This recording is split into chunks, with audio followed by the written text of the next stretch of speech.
Hello, and welcome to WSPR, The Whisper, Seashallow's best and only news sending. Sendcasting to you live since a week ago. Firstly, I must say thank you to our now 40 listeners citywide. We at WSPR are most grateful for your support and hope you continue to listen and to recommend to your friends and family that they pick up a receiving stone at Miss Skylar Crowspark's shop in the third ring to join us.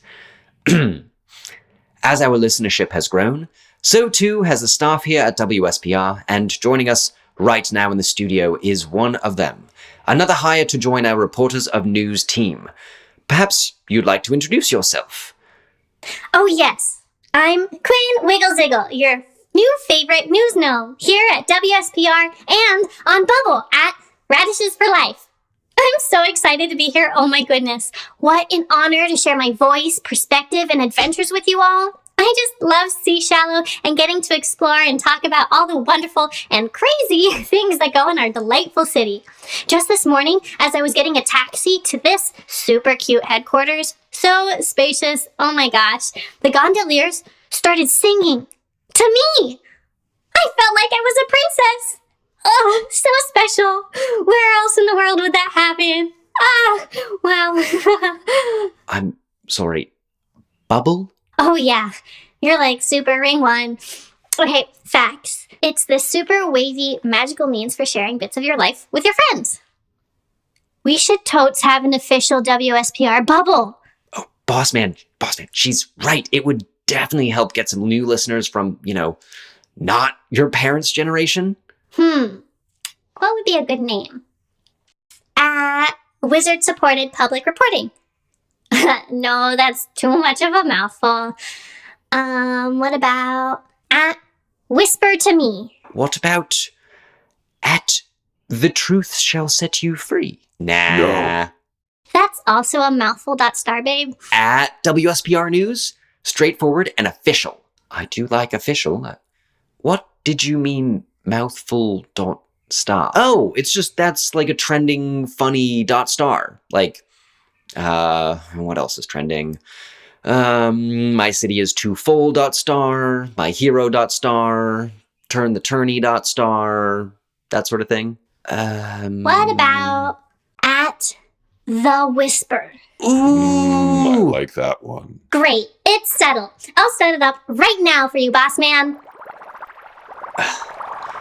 Very well, at The Whisper it is. At any rate, we will be sending Quinn out into the city for her first live sendcast. So, here's a new wand we procured for you, a little pamphlet I devised on good reporting practices, to ensure you get to the truth of the matter, and, You got it, boss man. I love a good story. I'm not sure I like being called that, but I suppose. Well, off you go then. And on to today's news. Come here. Thanks. So, a flurry of new mercenary groups have sprung up in Seashallow, seemingly hoping to undercut the well-known Scarlet Ospreys, as not many people can afford them. We featured two that were easier to find and talk to us a little bit. The Ruby Gulls, sort of a mid-tier group, have set up shop in an old fishmonger's on the south side of the fourth ring. They're pretty easy to find, as they've been going around town, repeatedly shouting about their services to everyone in earshot. Anyone approaching their headquarters might want to wear nose plugs unless they really enjoy the smell of rotting fish. And then the Ruddy Pigeons, definitely lower tier, have no known address for their headquarters. We couldn't find it. We found one of them. And they can be hired by tying a note to the leg of one of their sort of reddish dyed pigeons, poor birds, that many residents have recently spotted flying around Seashallow. We approached the Scarlet Ospreys to see how they felt about their new competition, and all we got in response was, "We have no comment at this time." Thank you, Camilla. Hi, friends. Interrupting your Sendcast for just a quick moment to say thank you. Thank you for listening. We really appreciate all of you being here with us. It is super fun for us, and it means a lot. Also, if you're anywhere near the Bay Area or likely to, check out our live show on December 13th, Dungeons and Flagons, a not holiday semi-spectacular. You can find the event on Facebook. We're also on Bloom, and you can just go directly to dungeons-flagons2.secretparty.io for tickets. You won't want to miss it. It's going to be a great time. Definitely not holiday at all. But while you're at it and looking around the internet, why not give us a follow on Instagram and TikTok? We are at The Roll Report Cast on both of them, and you'll get all kinds of extra special things, looks at the artwork that our amazing artist is creating for the characters, special clips of interviews with guests on Classing Up the Joints, and more. And hey, if you really love what we do, we would absolutely love it if you would visit us on patreon.com/The Roll Report. Throw us whatever you can spare. It helps us feed ourselves, make coffee when we're playing games, all that sort of stuff. And at the very low level of $10 a month, you get unedited interviews, you get no more ads, you get all sorts of cool stuff. If you want to give us more money, that's cool too. We have special perks for you as well. But really, thank you for listening. If you feel like it, leave us 5 stars on Spotify or Apple or Google. Write us a review. It helps people find the show, and we get all the warm fuzzies feeling them. All right, I think that's enough from me. Back to the show. We now go live to our newest team member, Quinn Wiggleziggle, with a developing story. Oh, what a great first assignment. I'm here at the second ring, and oh look, there's the Whitehaven estate. Did you know Lady Whitehaven's 7th husband has gone missing last Thursday? I hear she's a mess, poor dear. She's really had a terrible time of it. All of her husbands have gone missing, poisoned, or murdered. Lord Bowie Bowtie was even found to be turned into a marionette puppet, strings and all. And before one of the professors at the Collegium, I think it would probably be Professor Zia of the Transmutation College, he's the one for the job, before he could arrive and reverse him, a fire genasi rogue set ablaze to the whole house. It seems like it's pretty intact, though. Here we are. I'm outside Planter Alley, one of my favorite markets. Everyone seems to be so excited for the tourney, and sales have been up, up, up. And according to a few of the shopkeepers and shoppers, so has the shoplifting and pickpocketing. Typical.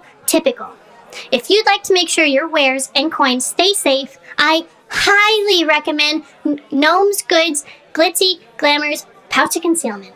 I've got one, and let me tell you, it's been a lifesaver. No more sticky fingers getting in my hard-earned wages. Oh, goody. It seems like there's a gaggle of people dressed up to support the tourney, wearing crests of their favorite contestants. Ifazora seems to have the most support, of course. Have you seen her live streams on Bubble? The dance party at the Salty Sea Dog? Oh my god, where she reversed gravity and everyone was dancing on the ceiling? Party goals, ... Oh my god. People seem so happy and excited. I don't think I've heard so much song in the air. Between the tourney and the Song in the Snows, Archipelago's Eon Tour taking off this week at our very own Coral Hall. Everyone just has a song in their heart. Oh, what a handsome fellow. I mean, a gnome can dream about a cat boy, right? Anyways, lots of food booths have been popping up. Cat Cupcakes is here. Gosh, we should try those carrot cake cat cupcakes. Oh, and a magically animated shop, Looch. I knew they were going to come out with these this year. Let's try it. One wildflower honey water and a zucchini pancake, please. Oh, so fast. Friends, it just appeared immediately. Well, it looks delicious. How does it taste? Not nearly as moist as Gwen Goods down the street, but they do the trick. Very light. I don't feel heavy at all. Actually, I bet I could eat a whole stack of these and not feel full. And what about this honey wildflower drink? Well, it's sweet.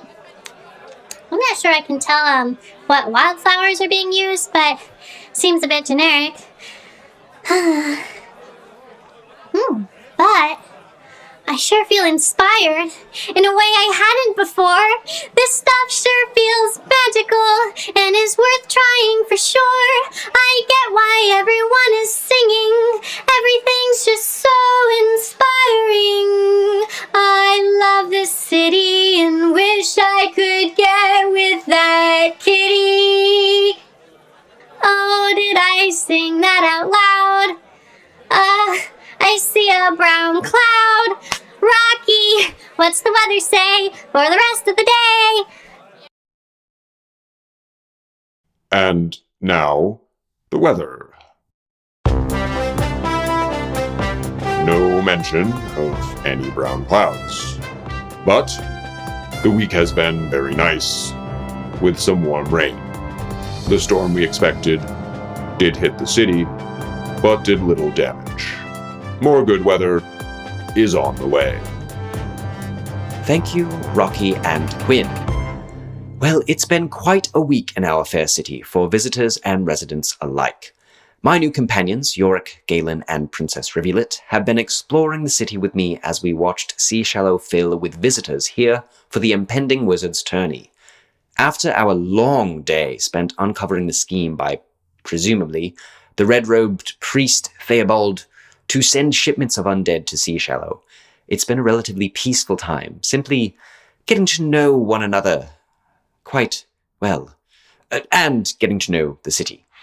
I will say Galen received a new piercing at a Fourth Ring Clams store, that well-known boutique for jewelry and piercings, such like, and I recommend them. Certainly, Galen was well looked after, and the new earring is very interesting for him. I must also commend both Madame Laverine Lebeau of Sew and Tell, an expert seamstress and creator of fine fashions, and Junkyard, the Kenku blacksmith of Bloodbath and beyond. We discovered these shops in our meander through the Third Ring, and they are some of the finest examples of the craftspersonship of Seashallow. We were able to procure a custom-tailored coat for the princess's guard relatively cheaply, and it was ready in no time at all. We are awaiting our order from Bloodbath and beyond, but Junkyard was remarkably unfazed by Princess Rivulet's request for a custom suit of armor for her octopus, the delightful Nine who lives in her hair. We also enjoyed a night out with the crew of the Heart of the Isles, attending a concert by Marooned 5 at the Salty Sea Dog. Yorick led a wonderful sing-along with Galen, who possesses a lovely tenor voice. We also made a new friend, the bard, Renton Connolly, who is joining us for the tourney. Yes. I have also been pursuing leads related to the red-robed cult, which I hope to share with our listeners when they have been confirmed. And with that, I shall turn you over to Kamir for a look ahead at the tourney and report live from there with our new Wizards Duel correspondent tomorrow. Thanks, boss man! The city is buzzing with excitement. As we heard from Quinn, Seashallow is bursting with visitors, putting money in the pockets of businesses and thieves. Sometimes one and the same, huh? Come here! Right. No joking. Anyway, taverns and inns are full, restaurants have no tables. Everyone I spoke to had barely a moment to spare to comment on it. Business owners seem to be happy for the most part, and looking forward to the end of the tourney so they aren't working quite so hard. Representatives for the guilds of dung sweepers and canal cleaners expressed some concern about the city's sanitation resources and the strain on them, but then they told me they were handling it, and also it was none of my business, and who am I anyway? There's got to be a way to get people to talk to us more easily. Rocky! We should get some badges for ourselves, like an official sort of thing, so people will talk to us. What? On it, no worries, I know a guy. So, what else? Oh yeah, finally, one more introduction to make, our Wizards Duel reporter. Joining us in the studio is Barrett Coppersword. Hey! Thank you. Interesting magic you got here. I like it. And I love wizard duels. I know. I'm old, but I've been a subscriber to Wizards Weekly Duels for longer than any of you have been alive. Whippersnappers. I'll be bringing you live updates from the tourney, matchups and expectations for the duels, and everything duel-related. Thank you. Okay, yeah. Thanks. That's our Sendcast for today. Join us live at the tourney tomorrow! Take it easy, Seashallow.